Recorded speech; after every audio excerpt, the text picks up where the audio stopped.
Like, okay.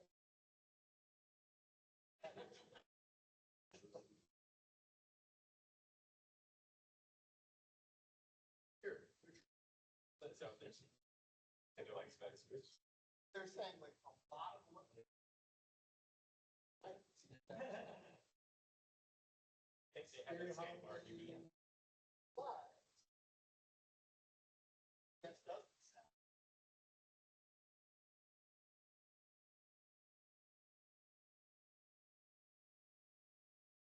That's just. Or that's how.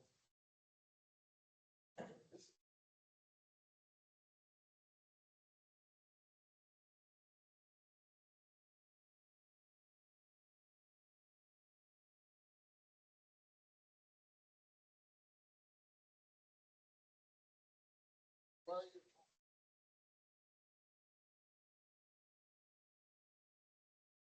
When that 5 square.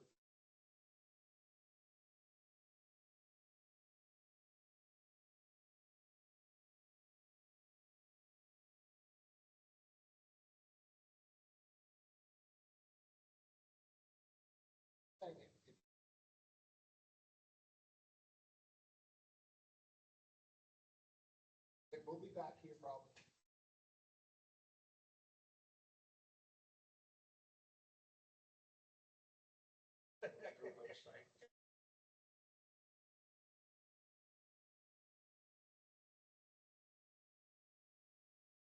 No, it's a.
Everything's.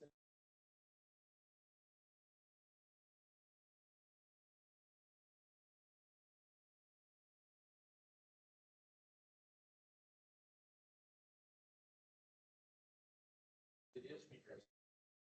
Afternoon. Here. Here you get the bonus.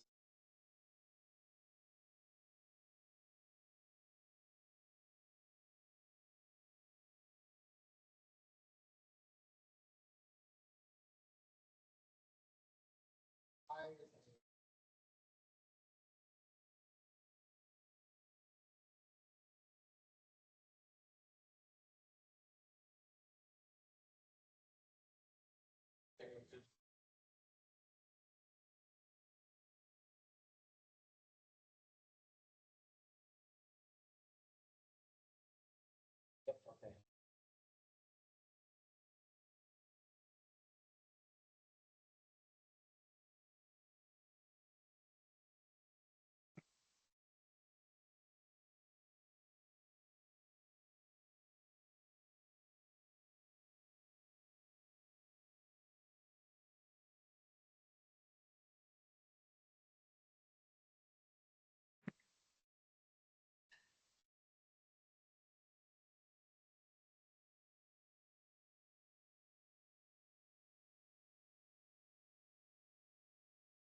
The ball jumped off his mouth. Yeah, it was a laser beam out there.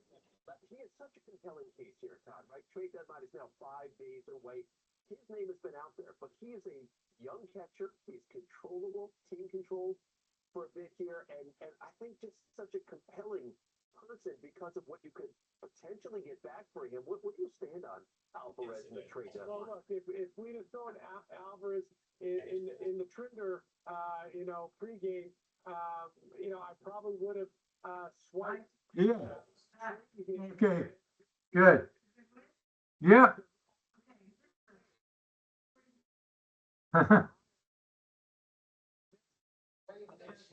With a lot of trade value right now. When I say a lot of trade value, certainly Luke Weaver, a guy that's got some trade value now. Sean Manaea has increased his trade value by being more consistent more recently. But for a lot of the guys on expiring contracts, their bullpen arms. Mr. Marks, can you mute your microphone? I can hear your They're radio. not going to be giving up top 10 prospects here.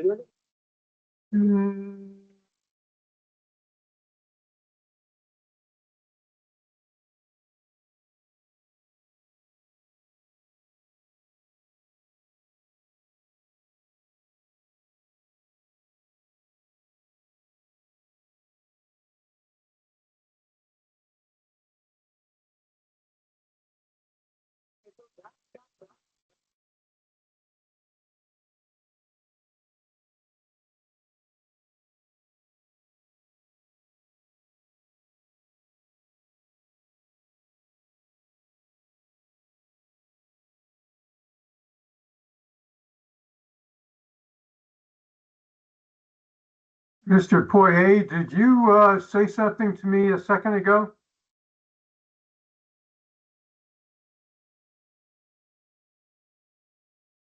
No, sir, that was me, Michael Schaff. A good arm angle that's making it tough for guys to catch up with.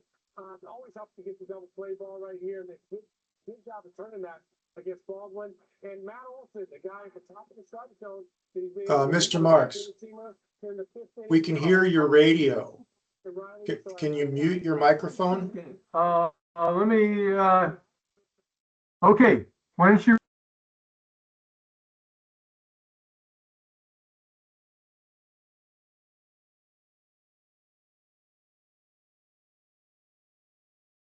Good afternoon, everybody. Good afternoon. Hello.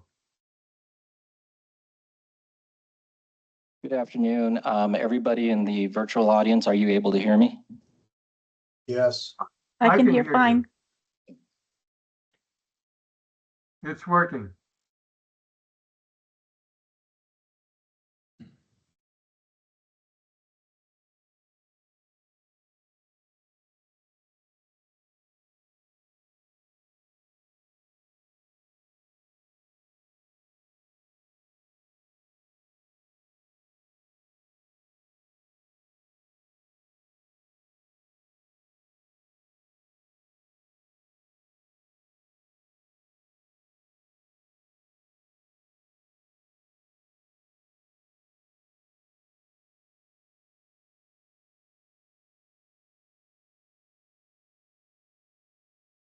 Mr. Chair, I have 1 o'clock. We can go ahead and get started with the study session. We do have a quorum. I agree. Let's go.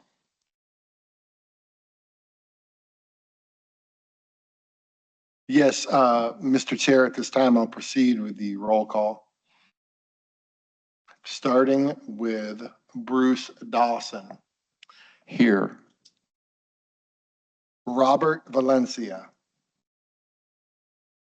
Robert Valencia. Not present.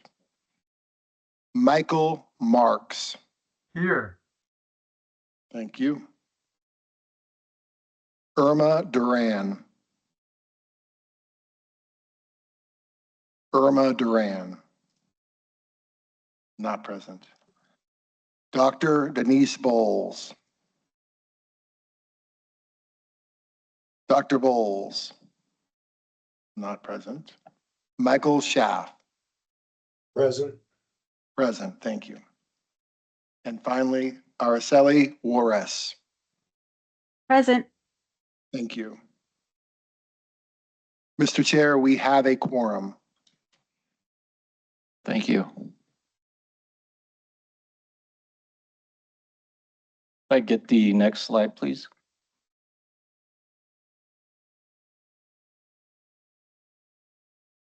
Welcome, everyone, to today's Board of Adjustment study session. Today is July 29th, 2026. And before we get into the discussion of today's case, just want to bring to your attention, looking forward to the calendar, what we have on the upcoming agenda for August 26th hearing. So currently we have 2 cases. Both of them are residential. One is a project that is requesting variances for a shed that's located in the front yard area. And the second project is also residential, and it's for an RV carport and a fence, requesting variances from those development standards that apply to those.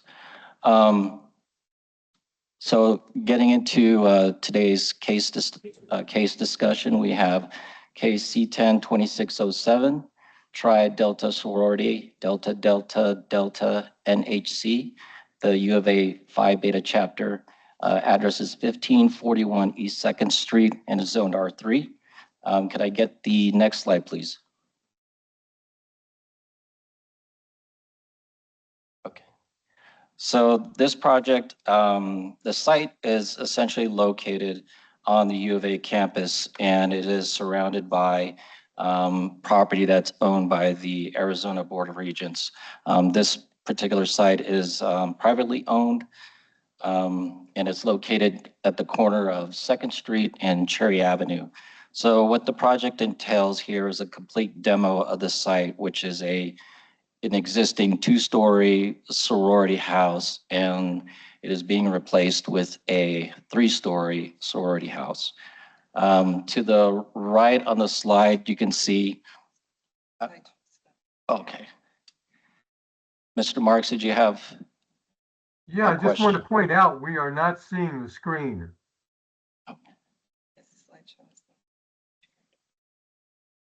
Can we get that corrected to show the slideshow on the screen?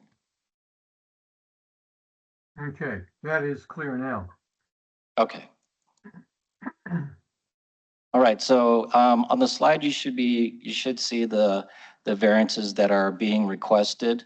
I won't go through all of them word for word, but just to cover them, variances 1, 2, and 3 are dealing with variances to setbacks, to the building setbacks, and that's to the west lot line, the south lot line, and the east lot line. There's also a variance being requested for a reduction in motor vehicle parking that's along the north portion of the property, and also requesting a variance to access to those motor vehicle parking spaces. There originally were 2 variance requests for landscaping. One was for the street landscape border along 2nd Street, and the third is for canopy trees that are required for parking spaces along the north side of the property.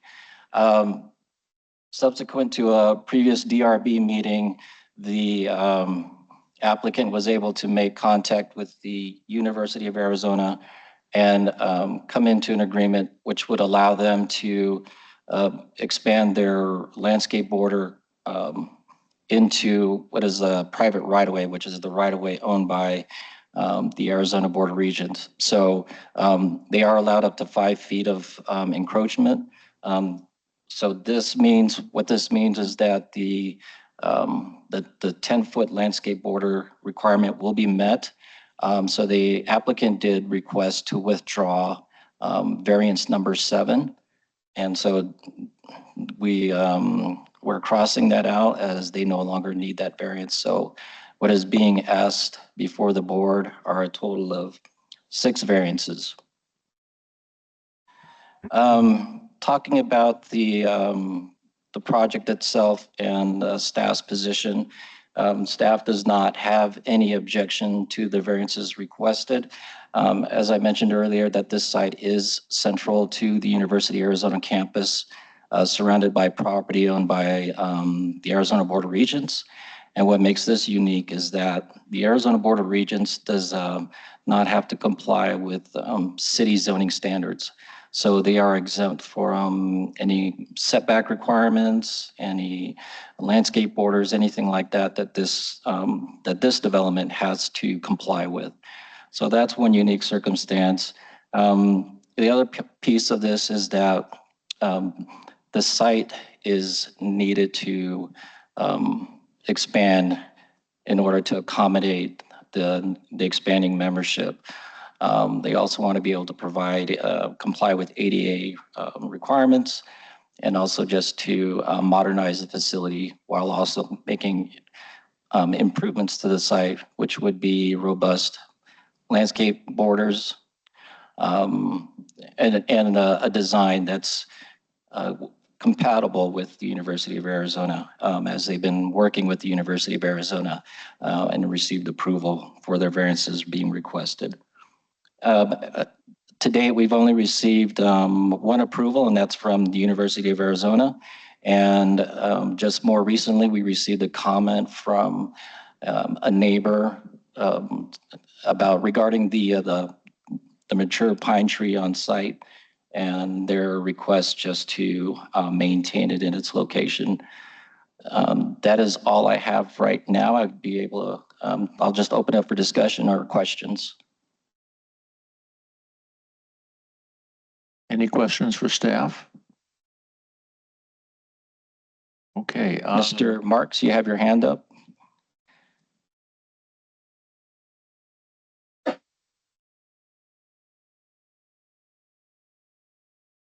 I don't have any questions. Araceli, you have your hand up. I do. Yeah, at first I did have concerns regarding that 16-foot alleyway and compliance with the 20-foot minimum width for fire access. But I did read in that letter from the University of Arizona that they did receive approval from the fire department for that width. Does that mean that does that approval mean that they're not going to be using that alleyway for fire access, or that they don't need to, that they can access it using 16 feet? I don't know the details of what fire provided comments. As far as the width of the alley, that's what the variance request is for. Typically, you're required to have a 20-foot wide alley. Part of the variance request here is to reduce that width to 16 feet. We've seen several of these types of requests within the U of A area, also on privately owned property, where I guess it's typical that you have the 16-foot wide alley, but essentially it's for the same reason as access. I would imagine that if the fire department was okay with it, then they're saying that they may have other means, or that might be sufficient enough. Okay. The reason I'm asking is because if they're not able to access that alleyway, if that 16 feet is not wide enough for them to bring their truck through there, I measured I measured from Cherry all around the building and from Second Street along the west and north, and I'm getting an excess of 150 feet for the reach around the building.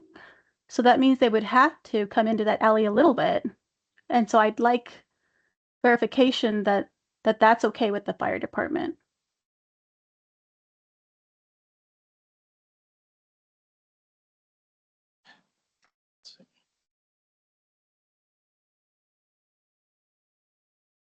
Just give me one moment. We'll take a look at the comments on the development package. Okay.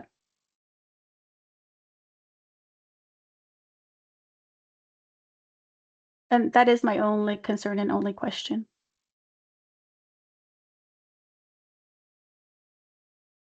I do have one question. Have architectural plans been submitted for this building yet? Because all we're seeing here are really the site plan and the development plan aspects of this. It kind of sketched out floor plan ideas, but they're on that plan I saw. But I don't know if any architectural plans have been submitted yet. Mr. Chair, sorry, can you repeat your question? Are you aware of any architectural and construction plans having been submitted for this building yet? I am not. There may be a problem submitting those plans, sir, because they don't have authority to build anything until the variance is granted. Yeah, I figured something like that, but they were certainly hoping they must have gotten somewhere along the, because like I said, if you look at that plan fairly closely, zoom it in, you can see kind of implied areas within the building. And so I'm sure they've gotten the preliminary designs out of the way and the architect is just hovering before he drops the plans on it. Because yeah, you're right.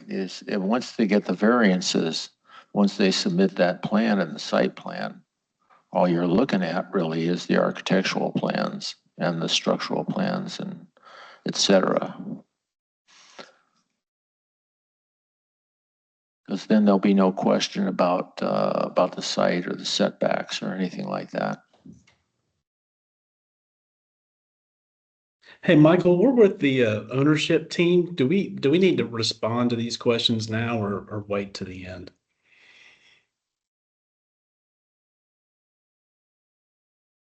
This is Mark Castro.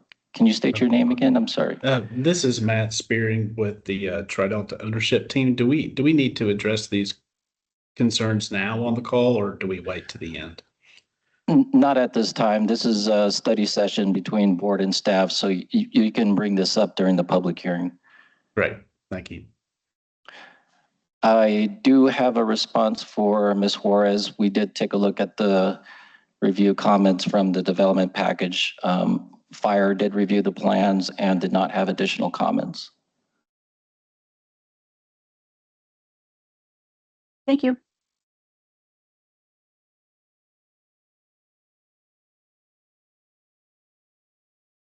Do we have any additional comments from any board members? I have none. Yeah, this is Michael Marks. I've got one question for staff. Actually, maybe two, but the property is privately owned, surrounded, I believe, by property owned by the Board of Regents.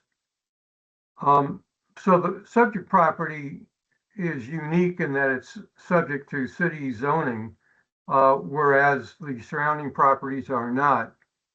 So it really is key as to whether the proposed development is consistent with the surrounding properties in terms of setbacks and any other relevant development consideration. So I wanted to ask staff, is it in your opinion that the project as being proposed to be developed is consistent with the type of development and development conditions of the surrounding properties? Mr. Marks, Mr. Chair, and members of the board, I do know that the applicant did work in good faith with the U of A. I know they had several meetings discussing the project. So, and in the end, the U of A did come out saying that they do support the development. So I know that they were working with them to make sure that the project met their concerns and that it was compatible with the U of A environment. Okay, okay, very good. Yes, and Mr. Chair, Mr. Marks, if I could please add to that. A component of this also went before the design review board. They too, when considering the project, were sensitive to compatibility of the adjacent university properties. So I think the answer to you, Mr. Marks, is both. We have the letter of support from the University of Arizona and the DRB took a hard look at your concern prior. Okay, okay, very good. Thank you.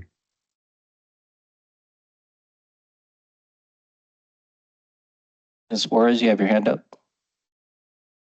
I do. I forgot about this other question I had. Does the parking, the perpendicular parking along this alley, is that something that the design review board considers for a variance, or is that something else? Because I know that for a PAL, you need a 24-foot lane for perpendicular parking. Does that then need to have a variance or some type of board approval? So the purview of the design review board was only for the landscaping variances, which would have been items 6 and 7. So a portion of that was part of that parking from that alley because of the canopy trees, which they found that were not necessary given the existing conditions of the alley and how it's historically been used. Going back to the width of the alley, part of the variance request was to allow maneuverability in and out of parking spaces with the using the 16-foot wide alley. So that is what's being asked for to cover that. And Does it- Mr. Chair, Ms. Juarez, to further add, that alley is not city Department of Transportation owned. They typically then would have those type of requirements. In this case, that alley is owned by the Board of Regents and they are comfortable with it. And even in their letter, I believe they expressed the overall improvement this design would have to movement within the alley. Okay, so because it's private, the parking requirements that allow for perpendicular parking rather than the diagonal parking is not required. Correct. Okay.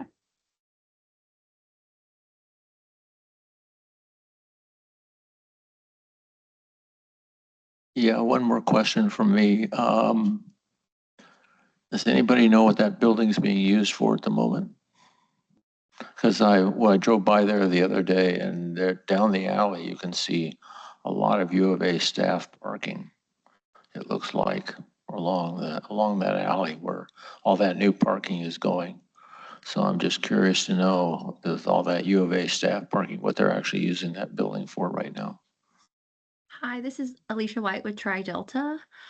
We currently lease the building to the university and have been in contact with them. They are looking for a new place as our lease ends at the end of this year. Jessica is my contact there, so there are U of A staff currently in the building. Thank you.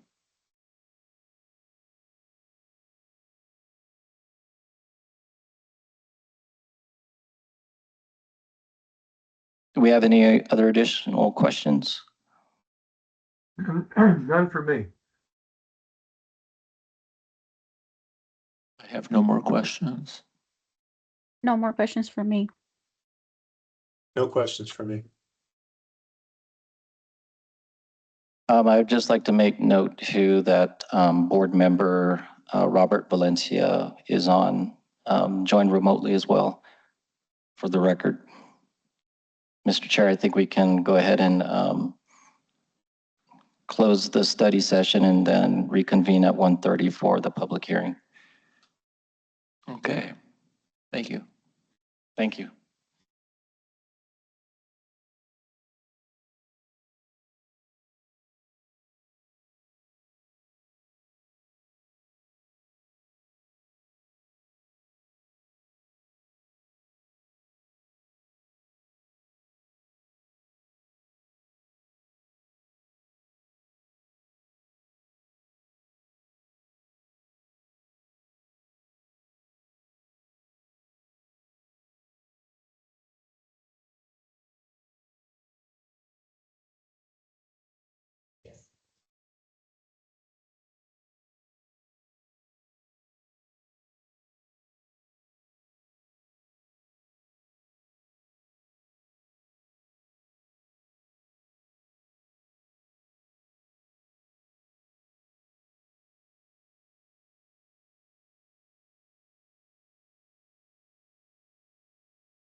Mr. Chair, I have 1:30. Do we want to get started with the public hearing? Sure, let's do it. Mr. Poirier, roll call, please. Mr. Dawson, Here. Robert Valencia, Michael Marks, Here. Irma Duran, Dr. Bowles, Araceli Juarez, Present.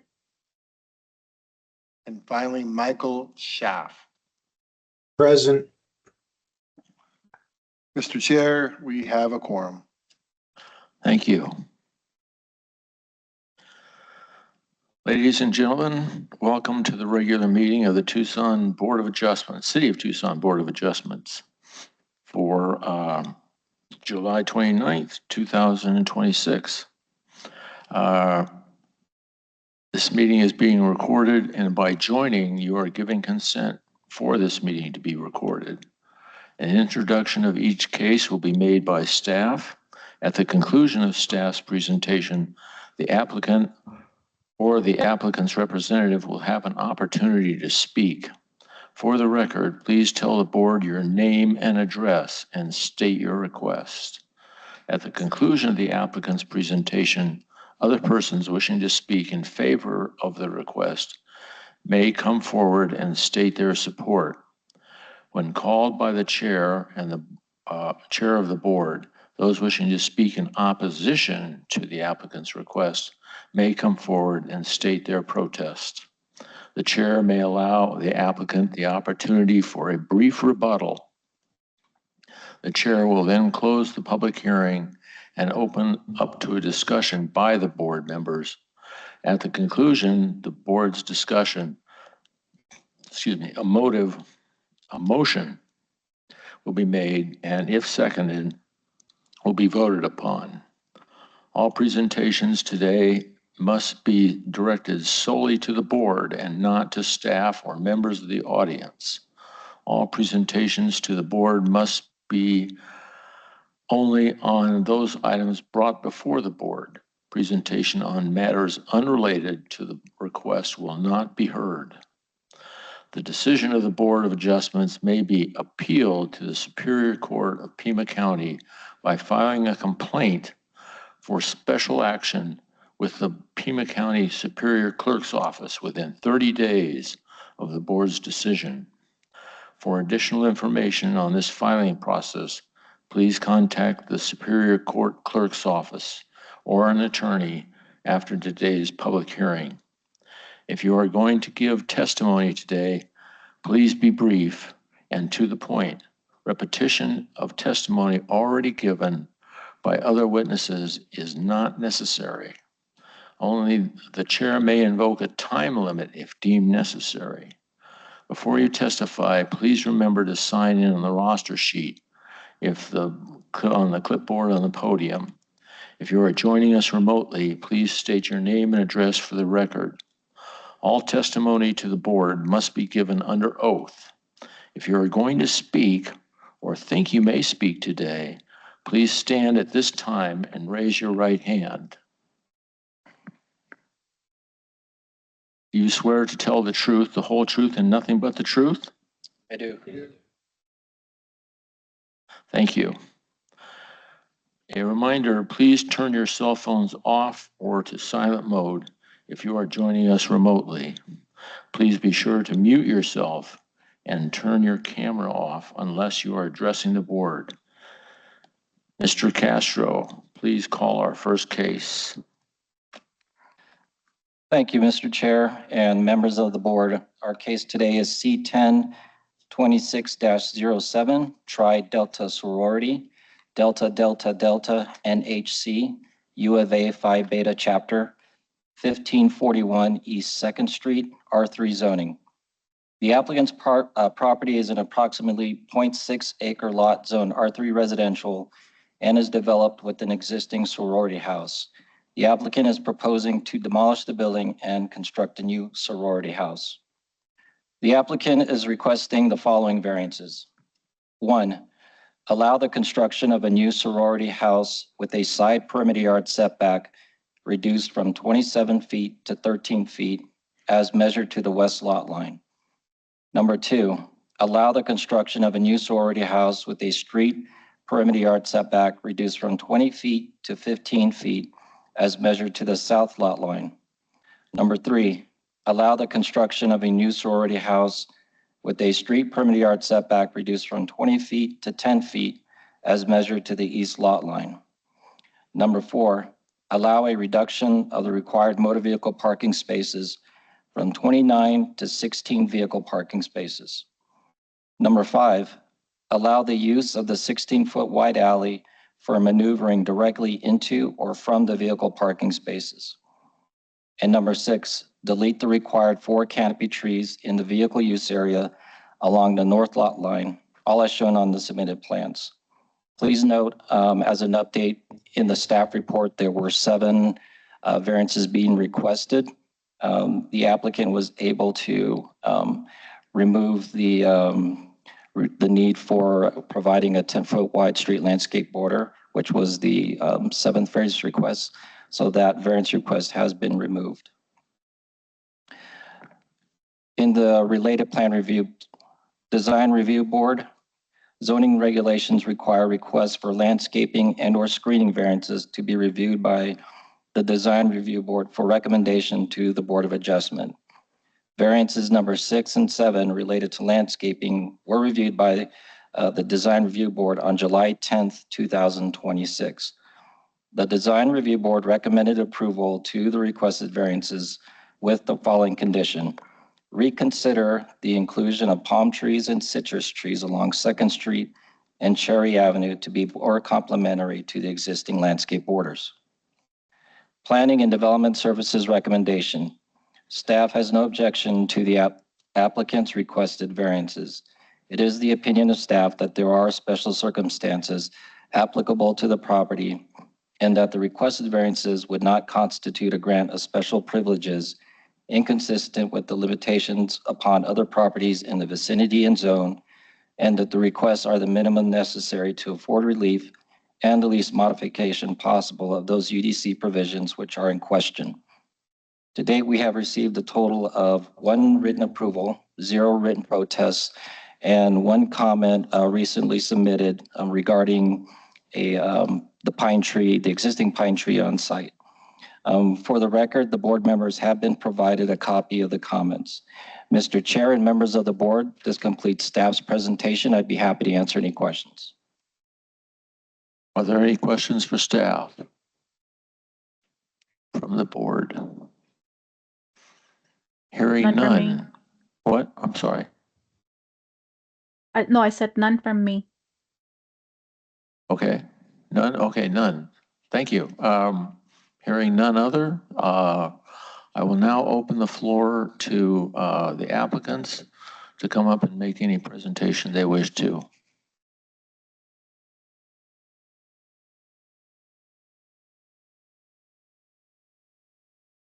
Good afternoon, Chairman Dawson, BOA members, and city staff. My name is Stephen Vasquez, and I'm with Rick Engineering, located at 3945 East Fort Lowell Road at Suite 111.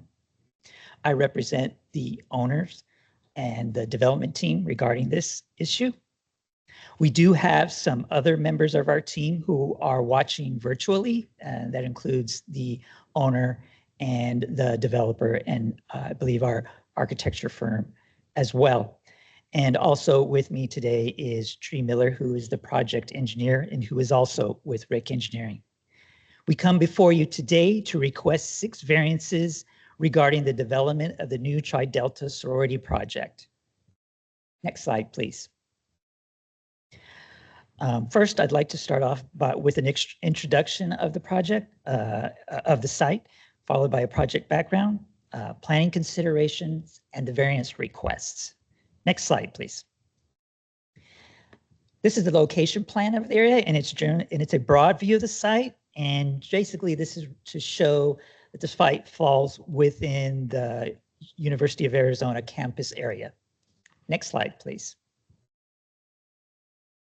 It's located at 1541 East 2nd Street at the northwest corner of 2nd Street and Cherry Avenue. As noted by staff, it's a 0.6 acre site, which is currently developed with a single building constructed about 76 years ago with associated parking and landscaping areas. It is zoned R3. It is proposed to construct a new sorority house with pedestrian access, parking, utilities, landscape, and drainage improvements. Next slide, please. 2nd Street, it's adjacent to 2nd Street with the proximity to the walled main campus. It's adjacent to an area with developed fraternities, sororities, university buildings, labs, and a church.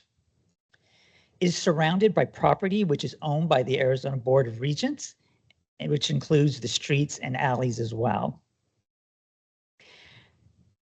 While Cherry Avenue and 2nd Street are not considered local streets, based on the Pima Association of Government ADTs, the traffic exceeds that of local streets. Next slide, please. This is our vicinity plan, which shows the different uses that are around the site, which includes Greek life buildings, university buildings, labs, and a church. Next slide, please. And this is the adjacent land and ownership map, which shows, as been noted previously, that the land is surrounded by sites that are owned by the Arizona Board of Regents, including the roads and the alleys. Next slide, please. This is our concept plan, which shows the building with the parking to the north, which is how it existingly consists of, and a building with an interior courtyard and landscaping. While the site has residential zoning, it isn't typical of of Tucson residential neighborhoods, as it has been integrated into the U of A campus. Next slide, please. As noted earlier, we did submit an email of June 24th, 2026, which from the executive director, integrated campus planning director, who accepted the proposed variance requests. Next slide. So here are our 6 requests. The first one is a reduction of interior perimeter yard setbacks from 30 feet to 13 feet along the west side. A reduction of the street perimeter yard setbacks from 20 feet to 10 feet along Cherry Avenue and to 15 feet along 2nd Street. A reduction of the vehicle parking from 29 to 16 spaces. The continued use of the alley for access for parking spaces. A reduction in the width of the alley from 20 feet to 16 feet, and a reduction in the number of canopy trees in the alley for the vehicle use areas from 4 to 0.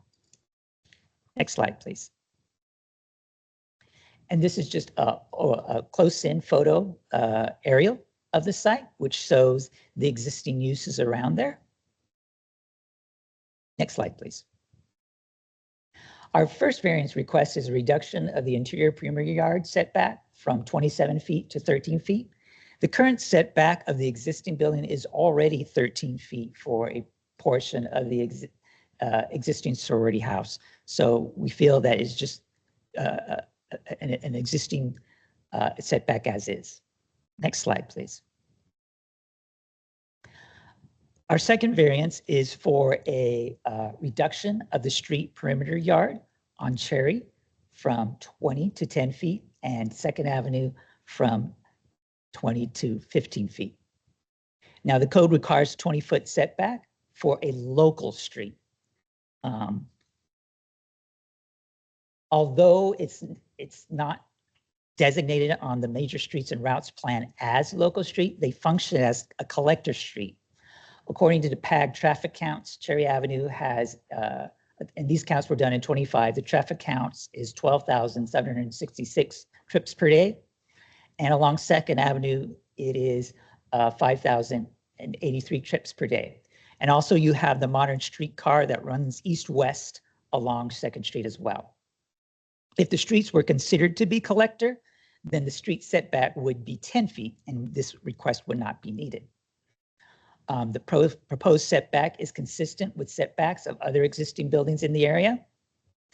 Along 2nd Street, the facade of the new building steps forward and back from 15 feet to 49 feet, so that they have an average setback of the overall setback of 21 feet. Next slide, please. And here's just a rendering of what that front facade looks like. As you can see again, it blends in with the existing buildings that are within the university campus, where it's just not one solid straight facade. It's broken up to create different levels and to provide visual interest. Next slide, please. And here's some pictures that shows that the buildings are already close and less than 20 feet from the property boundaries. Next slide, please. And this is another example. Next slide. So the second is a reduction, our third request, excuse me, is a reduction of the vehicular parking from 29 spaces to 16. The site is located adjacent to the main campus university. There are available Caltrans routes adjacent to the site on Cherry Avenue. The modern streetcar runs along 2nd Street for use. And the site is located 2 blocks north and south and east and west to bus facilities and bus routes as well. And also the site is 2 blocks away from the Mountain Avenue enhanced bike route. So there's available biking available for people to use as well. Next slide, please. And here's a map that shows those different various routes and their proximity to the site. Next slide. Variance 4 is the continued use of the alley for the maneuvering directly onto the parking spaces. The alley has been used for maneuvering by the properties on both sides for decades, and the use is consistent for this block and to the blocks to the east and west. Next slide. This shows pictures of the alley. Next slide, please. And this is a picture as well. Next slide. Variance 5 is the continued use of the 16-foot wide alley for access. Access has been used for maneuvering into the parking area for decades on both, have been used for decades. So it is consistent for what has been used previously. Next slide. And again, it's just, here's some pictures of that area. Next slide, please. And our final variance request is a reduction in the number of canopy trees in the vehicular use area. 1 tree is required for every 4 parking spaces. Since 16 spaces are being proposed, we would need 4. And no trees are being proposed, which is consistent for the parking in this area. There are currently no trees in the parking areas in this block. In the design review board's meeting of July 10th, they did recommend approval of this variance request. The next slide. Here's a site that shows that there are no trees within the parking, existing parking, and the next slide. And I believe this concludes my presentation to the board. As mentioned earlier, the U of A has approved these variances, and you've provided a written documentation that shows their approval of these requested variances. Our site team and also the architects and the development team has worked with the U of A on these matters, and they are fully aware of what we are proposing. And as I said, the U of A has accepted these variances. I'll answer any questions you may have. Any questions for the presenter? Yes, Mr. Chairman. Yes, Michael. Yeah, I've got a couple of questions. I guess the first question is, why are you demolishing the existing building and then building a new building? Is it just for a greater number of beds, or is there some other reason involved? Chairman Dawson, board member, we believe that the existing building does not meet the needs of the Tri-Delt sorority today. So it was found better to create a new building that has modern amenities and meets today's requirements in terms of housing its members and also providing opportunities for recreation, and it just works better for them to develop a new building. Okay. I see in the application that the new building will have 81 beds. Can you tell me how many beds are in the existing building?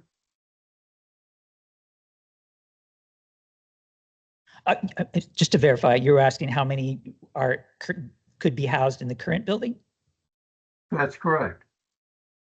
I'm not aware of the number of beds that were in it. That may be something that one of our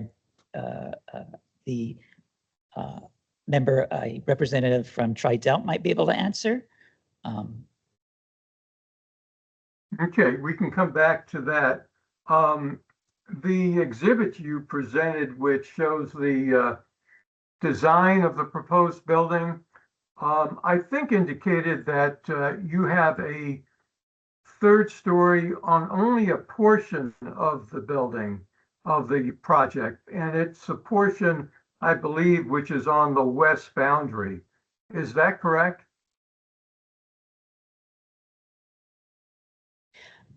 As Chairman Dawson, board member, I do believe it is entirely 3 stories. Entirely. It didn't appear that way from the for the majority of the building. If you can, why don't you put that back on the screen?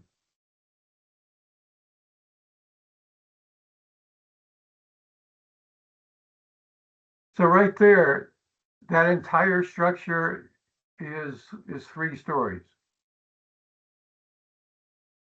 Yes, correct. Okay, I just wanted to get that clarified. And I would add that the building does look well designed. Let me go through the variances and give you my thoughts. Variance numbers 1 through 3 relate to setbacks, and I have no problem with any of those. Variance number 4 deals with the motor vehicles, and I don't think I have a problem, but I want to ask first, how is the parking situation today? Even though you say there are bus routes and there are bike lanes and there's parking nearby, first, without any strong basis, assume that most of the residents there have a vehicle. And I would presume most of a vehicle would want to park in those spaces that you are providing. Are they all accommodated, or are they fighting over those spaces? Chairman Dawson, board member, I'm not sure how those parking spaces are allocated. But one of the unique things that, at least with college students at the U of A, is that a lot of them don't have their own car. They use either the streetcar, they Uber or take to different places. They have a bike, they walk, or they use the bus, or even scooters. It's kind of interesting that this seems to be something that the car-dominated way of getting around. It seems to be kind of like, at least with students, to be reduced because they have these other options available and they prefer to use them. And I think you say someplace in the application that there are opportunities for long-term leases in parking lots or the parking garage nearby. Is that correct? Chairman Dawson, board member, I am not aware of that. There are parking structures that are there that they certainly can see about getting a permit for. But that's something that, that individual would have to decide to do, whether they want to go that route or, again, use some alternative method. Okay, I think that's all we need to say about the parking. The next one is the alley, and we've had much said about that already. And the alley itself, I think, as you've said, or somebody said, is owned by the Board of Regents. So they would have a say, and is it correct that they've approved the reduction in addition to the City of Tucson Transportation Department approving the reduction? Is that correct? So yes, the U of A owns the alleyway, so therefore they're not beholden to City of Tucson standards on that, and they have agreed to the reduced amount of parking in that area. And that alley has, the utility companies all have rights to that alley, is that correct? There are utilities within that area, yes, correct. And have you sought out and gotten approval from all of the utility companies as well?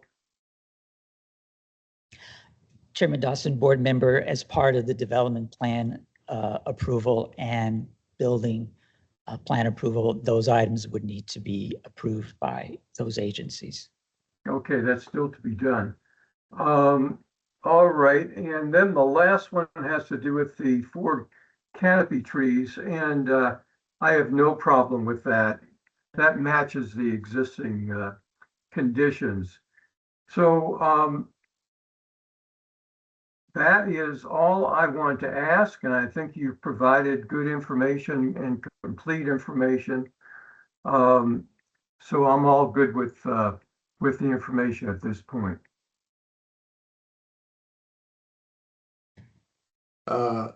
This is Michael Schaaf. I have a question for Mr. Vasquez.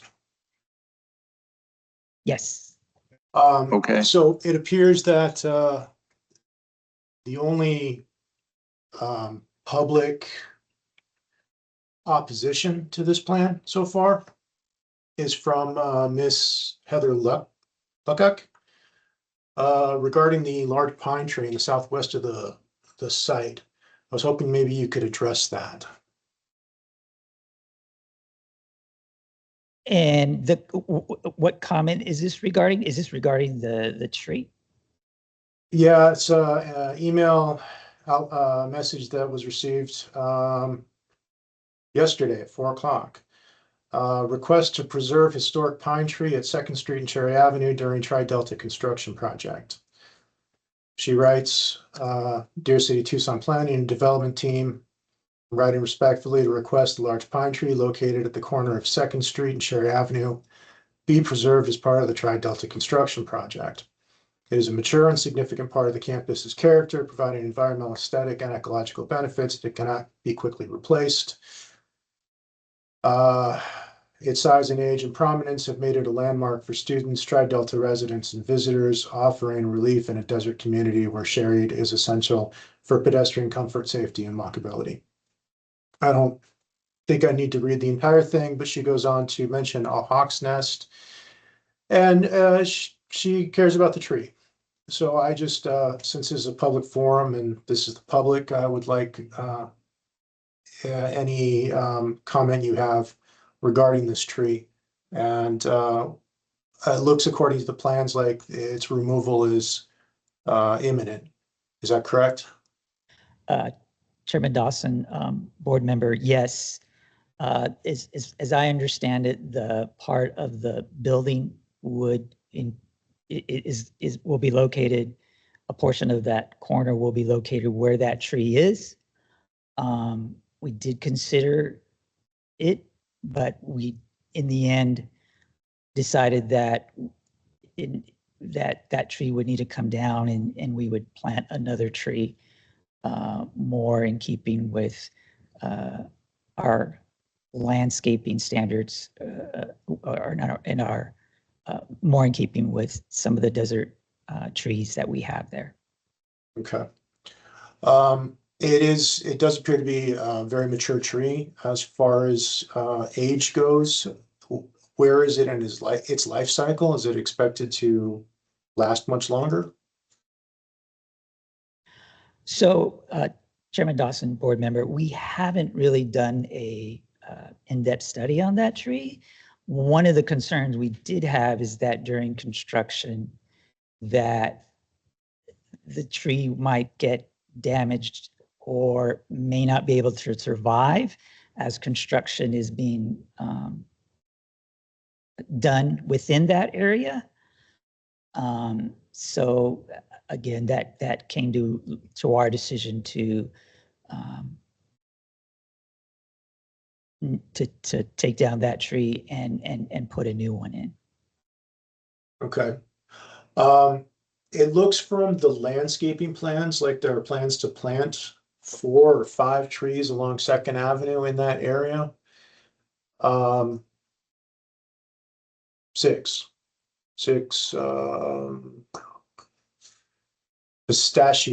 red push pistachia trees. Is that going to provide some kind of canopy along 2nd Avenue? 2nd Street, rather? Chairman Dawson, board member, yes, we do believe that would provide a good canopy. All right. And then looking at your concept plan there, there's another, is that a replacement for the pine tree in the southwest corner that I see? Chairman Dawson, board member, I believe so, yes. Okay. We did have our landscape architect submit plans with the development package. Okay.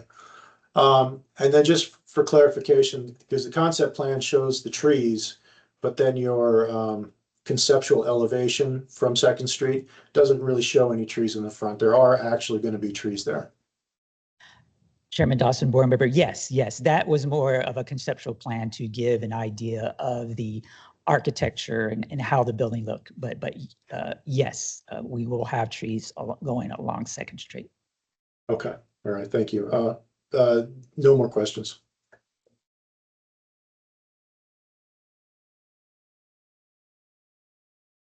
Any further questions? Yeah, I have one. Looking at that particular, that's the concept plan, right? And the elevation you show, is that Second Street or is that Cherry Avenue? The elevation shown or that rendering is That from red- Second Street. It's, that Second is, from- Street, yeah, Chairman okay. Dawson, that is from Okay, Second Street. all right. You've got some fairly modern buildings around there. I'm just curious to know why you've opted for colonial revival.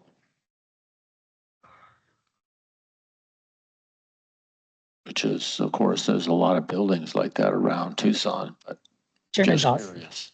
Chairman Dawson, board members, that is to maybe give it more of a residential feel. You are correct in that there are very modern buildings looking around them, which are more like, those are more utilitarian, like university buildings, whereas some of the existing sorority fraternity houses are more residential looking in scale. So it's meant to give more of a Greek life feel for that, so that if you see that, you may understand, oh, that's part of one of the Greek houses there.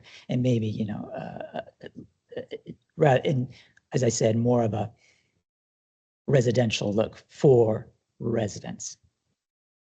Okay, thank you. I would congratulate you for getting rid of that existing building because it's pretty ugly.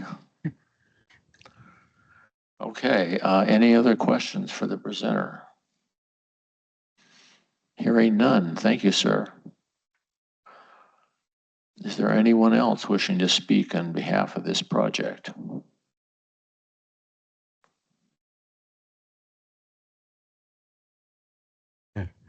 Good afternoon, Mr. Chair. Good afternoon, the member of the board and development services staff. My name is Tree Miller. I'm the project manager of Rick Engineering. Stephen has introduced me at the beginning of his presentation. I would like to add a few points to clarify some of the questions that the members had. First of all, the existing condition along the alley today, there's tandem parking. So it's actually more encroachment into the alley. It's make the alley today appear to be actually narrower than the 16 feet. This development going in gonna pull that back. So there will be a net 16 feet wide along the alley. The improvement's gonna be much better. I would like to add that the existing overhead line today will be relocated underground along there. So it's going to be a lot cleaner than what is appear today. Concern about the fire land, we met with the university and the university fire department was in the call as well. As long as they understand that the Tucson Fire Department has approved the development plan, they did not have any concern. My understanding may be from the old fire code, the fire access land or the alley width was required only 16 feet. Recently, the code improved and changed that to 20, but that got like the historic condition. So both fire department was okay with that. And my understanding, they might not use the alley to fight the fire. All they need is just one aerial apparatus and they can get that along Cherry and Second Street. Concern on the hose length, there will be adequate 300 feet that the firefighter can drag the hose around the building. So that should be adequate. So my understanding, they might not need to bring a fire engine into that alley. For that reason, they approved the development package. Fire department connection going to be on the east face of the building, right next to the street. One thing I would like to clarify on the parking reduction. City of Tucson has approved the Man Gay District ordinance, allow much lower parking requirements for the campus, the university environment. If we based on the parking ratio required for the main gate district, this project might need only 12 parking space based on number of bed, which is actually one high rise going up on Euclid and Speedway today, much lower parking ratio. If we based on the number of unit, this project would need about 17, and we propose 16. Given that a lot of students might not own a vehicle because the project is within the campus itself, the mean of transportation could be walking, biking, rideshare, streetcars. So we, in general conformance to the main gate district require on the parkings. And I would like to point out that it will be difficult for the project to keep the existing pine tree. We understand that. And if you look at the landscape plan, the landscape architect did replace and add an extra pine tree in the vicinity location that's beyond the code requirements. And to clear up on the building plan, the design team is actually at the DD level, switching over to the CD level. Because of the variance request here, they don't want to spend a lot of effort working on the building design.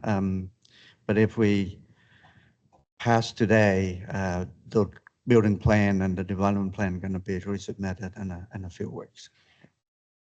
Thank you very much, everyone. Are there any questions?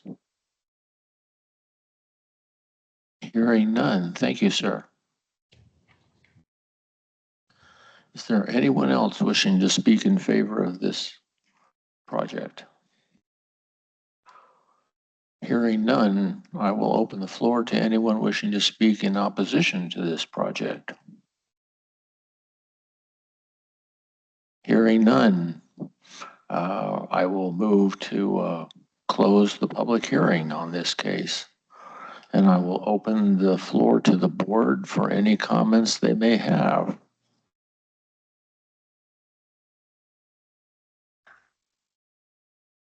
That done, I will need a motion. Yeah, Mr. Chairman. Michael. Yeah, I'll make a motion to approve the variance. I move to that we grant the following variances in case C-10-2607. 1, allow the construction of a new sorority house with a side perimeter yard setback reduced from 27 feet to 13 feet as measured to the west lot line. 2, allow the construction of a new sorority house with a street perimeter yard setback reduced from 20 feet to 15 feet as measured to the south lot line. 3, allow the construction of a new sorority house with a street perimeter yard setback reduced from 20 feet to 10 feet as measured to the east lot line. 4, allow a reduction of required motor vehicle parking spaces from 29 to 16 vehicle parking spaces. 5, allow the use of the 16-foot wide alley for maneuvering directly into or from the vehicle parking spaces. And 6, delete the required 4 canopy trees in the vehicle use area along the north lot line, all as shown on the submitted plans. The evidence presented to the board shows that there are special circumstances which were not self-imposed, which are applicable to the property and support the granting of the requested variances. The variances will not be materially detrimental to the public welfare or injurious to other property or improvements in the neighborhood, and is the minimum necessary to provide relief. Do I have a second? Do I hear a second? Second. It's been moved and seconded. Any other comments? Mr. Chair, just for the record, was that Ms. Juarez that seconded? That is me. Thank you. Thank you. Thank you. Okay. All those in favor of the motion say aye. Aye. Aye. Aye. Aye. There would then be none opposed. The motion is granted. Thank you very much for coming in and good luck with your project.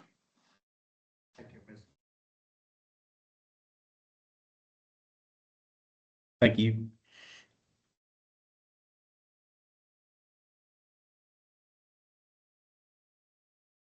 Okay,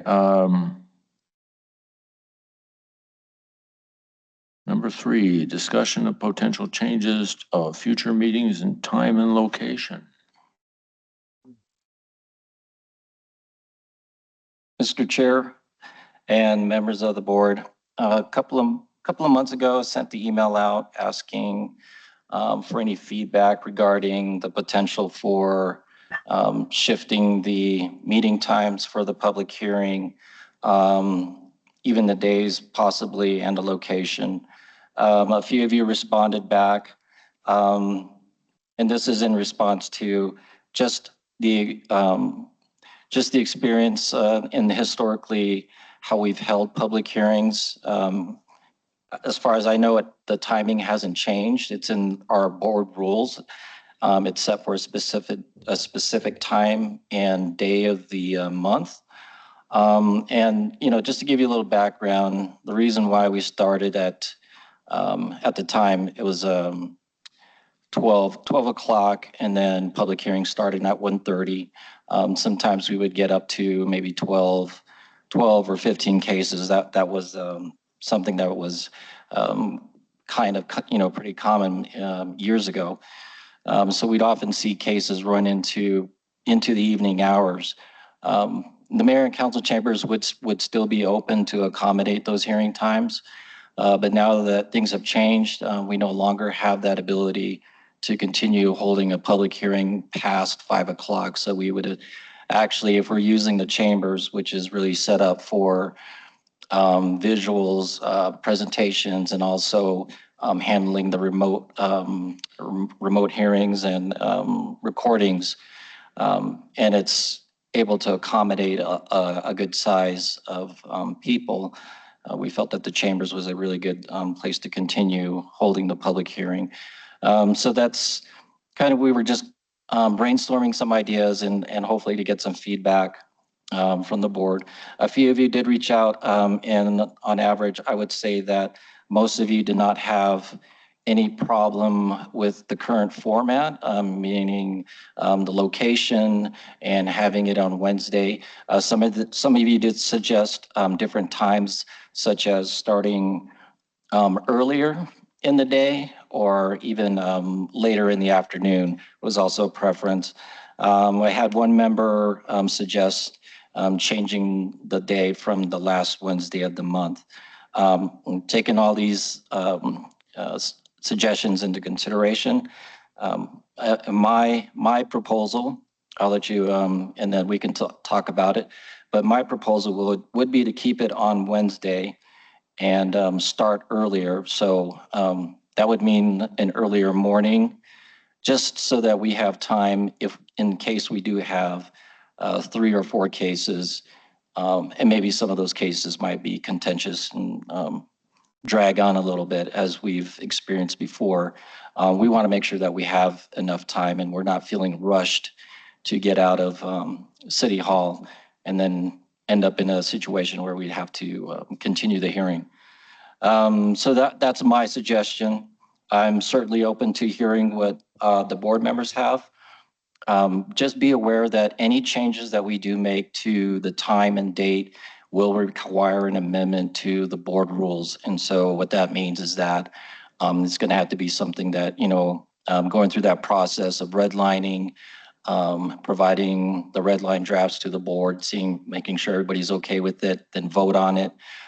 So the actual work itself would not take long at all, but It's actually the checks and balances that go along with that process of getting amended is what's going to take the longest. So we're probably going to be like a couple of months, probably maybe by the end of the year, if we started on it right away, is when we're looking to have the board rules possibly amended. And that's just for some background information on that process. But in the meantime, as far as location goes, every year, and Mr. Chair, you're aware of this, we're required to submit a public notice statement to the city clerk's office. And that public notice statement essentially identifies the location of where we're going to be having our public hearing. And since COVID, we've been stating hybrid, which would be in person and remote. So the only piece that's missing, and I'd like to have this as an option, is to have in addition to hybrid, to have the remote only option added. And the reason is for cases like today, where we just have one case, this would be a good opportunity to just do a remote only session, just so that we can, just save the time with the setup. And there's a lot that does get involved with setting up the mayor and council chambers, requesting security, and those kinds of things. And I think it's just, it'd be better use of time if we, for those types of scenarios, we would just go remote only. And then other special circumstances too, where maybe we don't have board members that are going to be able to attend in person, or, but just to have that option. So that's my my proposal, and I'll go ahead and open it up to the board for discussion. Mr. Marks, you got your hands up. Yeah, I do. And I am one that did not respond to you and your request for input, and I apologize on that. But let me say that I actually prefer the existing day and time, and I would support continuing that schedule going forward. When you mentioned maybe starting earlier if we had multiple cases, I wonder what you mean by earlier. How much earlier? Are you talking about noon, or are you talking about into the morning? And that kind of goes back to what drove my last comment, in that I like the current schedule. I do have conflicts every morning of the week, and might find myself unavailable if we were to move the start time back into the late morning. Mr. Chair, Mr. Marks, and members of the board. So when I say morning, again, this is, again, not set in stone, definitely. We're just kind of brainstorming some ideas here. But my thought was, City Hall doesn't open till 8 o'clock. I wouldn't presume that the chambers would be open any earlier. So probably looking at a meeting times, the public hearing starting no sooner than 10 o'clock for Board of Adjustment, if we were to do an earlier morning.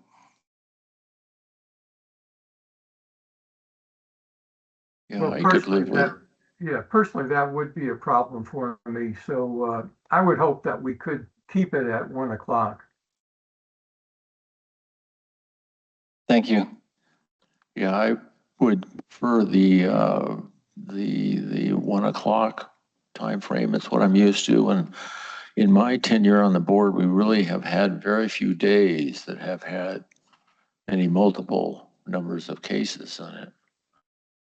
A lot of them are what I like to refer to as a slam dunk, but there are always some that have a little controversy to them and stretch out, get people come in and talking for and against, etc.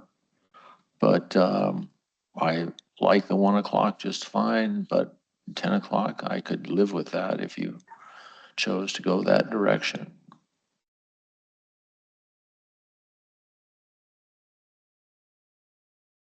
Do I have any other comments from any of the other board members?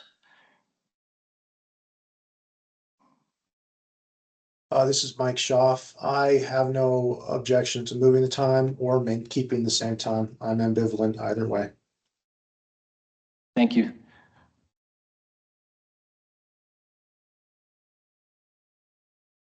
Okay, any other, you have anything more? This is Robert Valencia. Okay. Mr. Chair, before we close this, I would like to go ahead and see if we can get a vote, because I do have to have this voted on in order for it to be changed, but I would like to see if we can get approval to allow us to add the remote only option on the public notice statement, because that can be implemented immediately. Excuse me, this is Mike Schaaf again. I believe Mr. Valencia was trying to speak. Mr. Valencia, can you hear us? Yeah, can you guys hear me? Oh, barely. Right. How's that? That's a little better. If you can do my Okay. best. I just wanted to add that I'm also okay with a little earlier in the day. Gives us more time, and I also think kind of midday is kind of a sometimes can be inconvenient, but again, I'm okay with keeping it the same or what have you. Thank you. Thank you.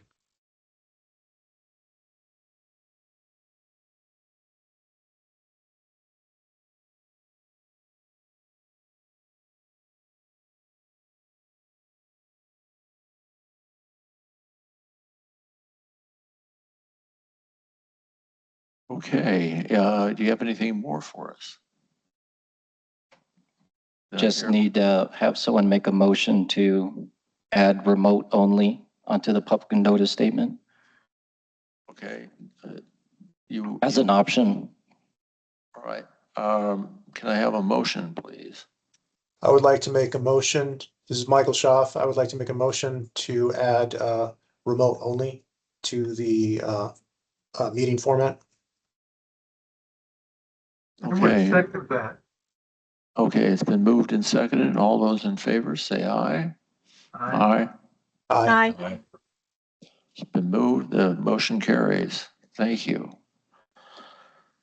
Thank you, everyone. All right. Do we have anything else? That's it, Mr. Chair. Huh? That's it, Mr. Chair. Thank you. We are adjourned. Thank you.